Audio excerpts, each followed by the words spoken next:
මොනවාද ශිල්ප කියන්නේ?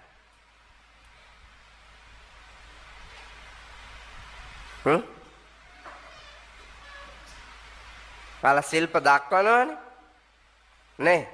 ගෙදරදි ශිල්ප දක්වනවා, වැඩ බිමේදී ශිල්ප දක්වනවා, මග තොටේදී ශිල්ප දක්වනවා. নানা ප්‍රකාර ශිල්ප තියෙනවා දක්වන්න නේද?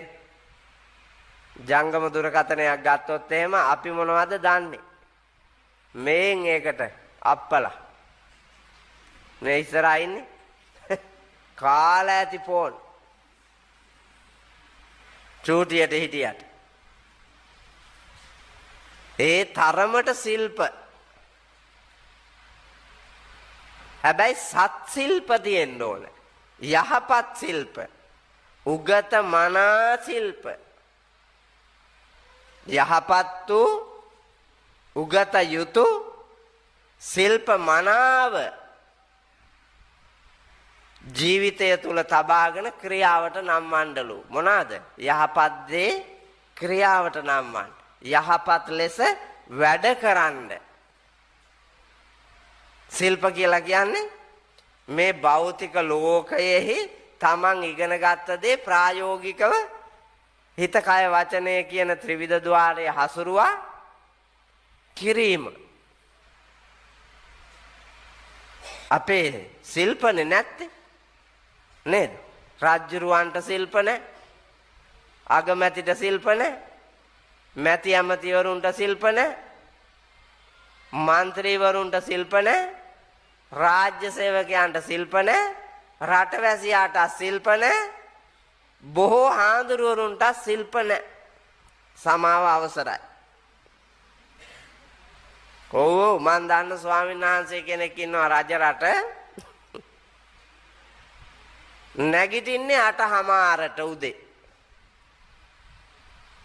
ඒකල්ලා එකතන දුවන මැෂින් එකක් තියෙනවා. ඒකේ දුවලා බාත්රූම් එකට ගිහිල්ලා නාලා දානේ වළඳන්න එන්නේ ඒ වෙලාවට තමයි. එතකම් පන්සලේ වැඩ. සිවිල් ආරක්ෂක දෙපාර්තමේන්තුවට උදේ මිදුල් අතු ගාන්නේ මලු පෙත්මන් අමදින්නේ සිවිල් ආරක්ෂක දෙපාර්තමේන්තුවෙන් හාඳුරුවෝ බුදි. මල් ටික කඩලා පිළියෙල කරන්නේ සිවිල් ආරක්ෂක දෙපාර්තමේන්තුවෙන් හාමුදුරුවෝ බුදි. දායකයෝ දාන ගෙනාවහම දාන ටික අස්පස් කරලා පිළියෙල කරන්නේ සිවිල් ආරක්ෂක දෙපාර්තමේන්තුවෙන් හාඳුරුවෝ බුදි. බුද්ධ පූජාව හරින්නේ සිවිල් ආරක්ෂක දෙපාර්තමේන්තුවෙන් හාමුදුරුවෝ බුදි. බුද්ධ පූජාව තියන්නේ සිවිල් ආරක්ෂක දෙපාර්තමේන්තුවෙන් හාඳුරුවෝ බුදි. කොහමද ශිල්ප නේ? හාඳුරුවන්ගේ ශිල්ප පේනවනේ. වැටයි නියරයි ගොයන් කයි නම් කාට කියන්නද? හීන් අප්පුව හූ කියාපි. ලෝකයා හූ කියනවා තමයි. හොඳට බලන්නකො බාර් කාගේද? සිංහලයන්ගේ. ළමා නිවාස කාගේද? සිංහලයන්ගේ. මහලු නිවාස කාගේද? සිංහලයන්ගේ. පුනරුත්ථාපන කඳවුරු කාගේද? සිංහලයන්ගේ. පරිවාස භාරේ රඳවන්නේ කාගේද? සිංහලයන්ගේ. හිරේ ඉන්නේ කවුද? සිංහලයෝ. එතකොට දැන් බණ අහපු උන්කෝ ඈ කෝ බණ අහපු අය? බණ අහපු අය නෑ. ධර්මයේ ඉගෙනගෙන නෑ. ධර්මයේ ප්‍රායෝගිකව ක්‍රියාවට නම්වලා නෑ. බුදුමග ගමන් කරලා නෑ. බුදුහාමුදුරුවෝ අනුදන වදාරනවා කත්තබ්බං කුසලං චරිතබ්බං බ්‍රහ්මචර්යං නත්ති ජාතස්ස අමරණ. කරන්නලු මොනවාද? කුසල් යහපත් දේ. චරිතය මෙත්තා කරුණා මුදිතා උපේක්ඛා ආදී සිව්බඹ විහරණයෙන් සමන්විත පිරිසිදු චරිතයක් හදන්නලු. ඒ උත්තරීතර ගමන් මගේ නත්ති ජාතස්ස මිනිසුන්ට ඉපදීම නැති වෙලා යනවලු. ඉපදීම නැති තැන නිර්වාණයනේ. ඉපදෙන්නේ නැත්තම් මැරෙන්නෙත් නැහැ. උපතයි මරණයයි අතර දෝලණය වෙන දුක් එකක්වත් විඳින්න වෙන්නෙත් නැහැ. ඉතින් අවබෝධයෙන් පින්නතුනේ ජීවිතේ දකින්න ඕන. අපිට ජීවිතේ දැක ගන්න බැරි වෙලා තියෙන්නේ පෙරේතකම හින්දා. ඔව්. ඔයාලට පේන්නේ නැතුවට ඔයාලා පුදුම පෙරේතයි. ඇයි හඳුන්නේ ඒ මම මේ සුද්ධම සිංහල වලින් කියන්නේ. පෙරේතයි කියලා කිව්වේ බුදුරජාණන් වහන්සේ අනුදැන වදාලා ද්වේමේ භික්ඛවේ යන්තා පබ්බජිතේන නසේවිතබ්බා යෝ ඡායං කාමේසු කාම සුඛල්ලිකානු යෝගෝ හීනෝ ගම්මෝ පෝතුජ්ජනිකෝ අනරියෝ අනත්ත සංහිතෝ යෝ ඡායං අත්ත කිල මතානු යෝගෝ හීනෝ ගම්මෝ පෝතුජ්ජනිකෝ දුක්ඛෝ අනරියෝ අනත්ත සංහිතෝ.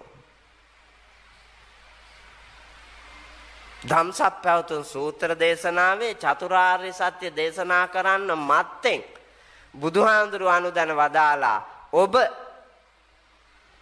මේ ලෝක ධාතුවේ මානවයෙකු හැටියට සතුට සැනසීම ප්‍රීතිය නිදහස සෞභාග්‍ය මතින් නිර්වාණය කරා ගමන් කරන්නේ නම් ඔබ අත්හල යුතු අන්ත දෙකක් තියෙනවා කිව්වා. ඒ දෙක අතාරින්න කිව්වා මුලින්ම. මොනවද? අධික දුක් දෙන එකයි අධික සැප දෙන එකයි.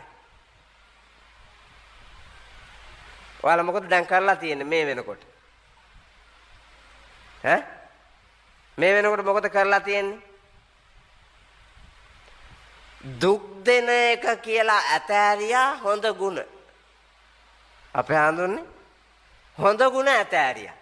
මිරිස් ගල විසික්කා. දුක් දෙන එකලු අපේ හඳුන. මිරිස් ගල විසික්කලා මේ කිලා මැසින් ගෙනාවා දුවන්ට.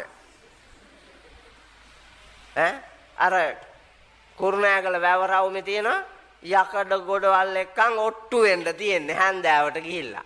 උදේට ගිහිල්ලා යකඩ ගොඩවල් එක්ක ඔට්ටු වෙනවා. ඇයි අතපය බිඳිලා අඹරාපිය මිරිස් අඹරාපිය සම්බෝල පලාපිය දර අඹරාපන් කුරහන් අපුල්ලාපන් රෙදි මෙව්ව මොකක්වත් නැහැ. මේ ලංකාවේ අම්මන්ඩිලා ඉන්නවා නේද? කෑව රට. ඔව්. හාඳුරෝ ගෑනුන්ට බයිනවා බන කියද්දි. මට චෝදනාවක් තියෙනවා අප්පා.